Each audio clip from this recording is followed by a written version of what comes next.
Après le procès Khmer, où en sont les autres dossiers? Après plus d'un mois d'une procédure inédite, retransmise en direct à la télévision congolaise dans des dizaines de milliers de foyers à travers tout l'immense pays d'Afrique centrale, le procès des 100 jours a livré son verdict et c'est un énorme coup de tonnerre dans le paysage politique congolais, à quelques jours du 60e anniversaire, sans fête à cause du Covid-19, de l'indépendance du pays, le 30 juin prochain. Accusé d'avoir détourné plus de 50 millions de dollars d'argent public, mais aussi de blanchiment et de corruption, dans le cadre de la gestion de ce programme d'urgence initié par le président Félix Tshisekedi. Vital Khmer, jusqu'ici directeur de cabinet du président de la République, a donc été condamné à 20 ans de travaux forcés par le tribunal de grande instance de Kinshasa. Vital Khmer a également été condamné à 10 ans d'inéligibilité, qui démarreront après exécution de la peine. Les autres accusés dans ce procès hors norme, le businessman d'origine libanaise Jamal Sami, patron de 2 sociétés chargées de construire des logements sociaux au profit des militaires et policiers congolais dans le cadre de ce programme des 100 jours, et Jano Muhima Ndol, chargé du service import-export à la présidence de la République, ont eux aussi été reconnus coupables des faits qui leur étaient reprochés.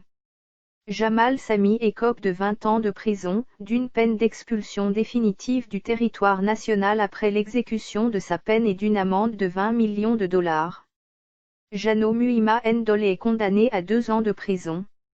Enfin, la justice a reconnu le fondement de l'action civile et a condamné les prévenus solidairement à payer à la partie civile la somme de l'équivalent en francs congolais de 150 millions de dollars, à titre de dommages-intérêts. Commission rogatoire en France. La justice congolaise a aussi ordonné la confiscation des fonds placés sur les comptes d'Amida Chatour, l'épouse de Vital Khmer, de Soraya Mpiana, la fille de cette dernière, et de Daniel Massaro, le neveu de Khmer, qui avait défrayé les réseaux sociaux en apparaissant sur des photos sur lesquelles il mesurait son fils à coups de liasse de 10 000 dollars. Des propriétés immobilières acquises en RDC avec les fonds détournés ont aussi été saisies.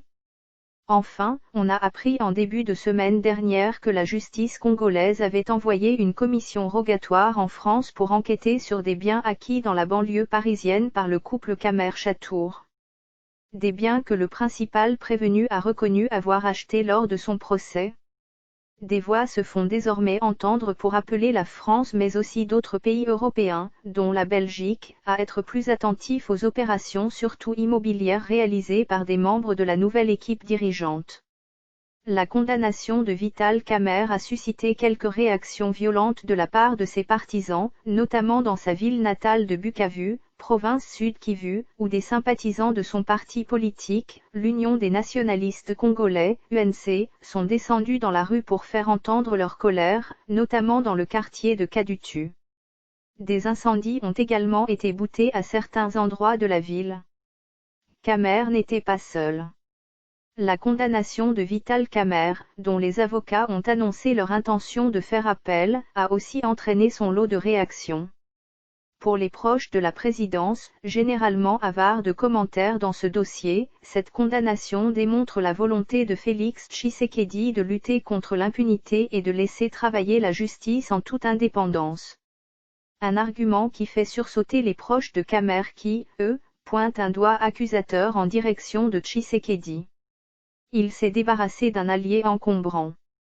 Il ne faut pas oublier qu'il y avait un accord entre les deux hommes et que Tshisekedi devait soutenir la candidature de Khmer à la présidentielle de 2023, rappelle un proche du président de l'UNC.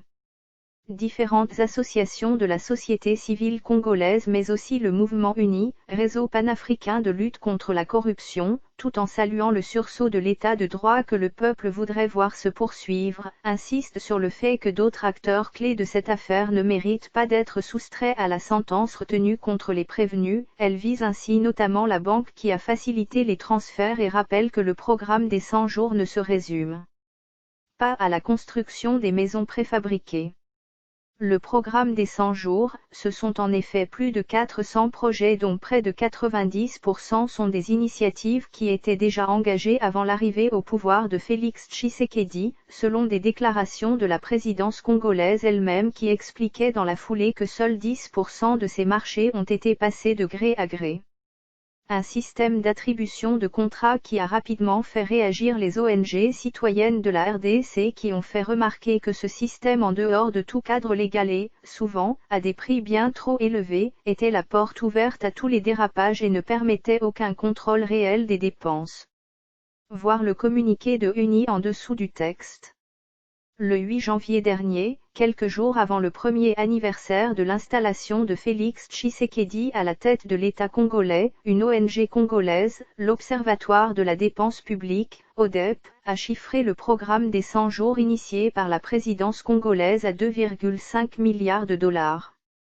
La présidence martèle, elle, son chiffre de 497 millions de dollars, le président avait évoqué 488 millions de dollars au lancement du programme, soit malgré tout plus de 8% du budget total de l'État pour l'exercice 2019, selon les chiffres parus au début du mois de mai dans une étude réalisée par le groupe d'études sur le Congo, GEC, intitulée Opacité, quand tu nous tiens.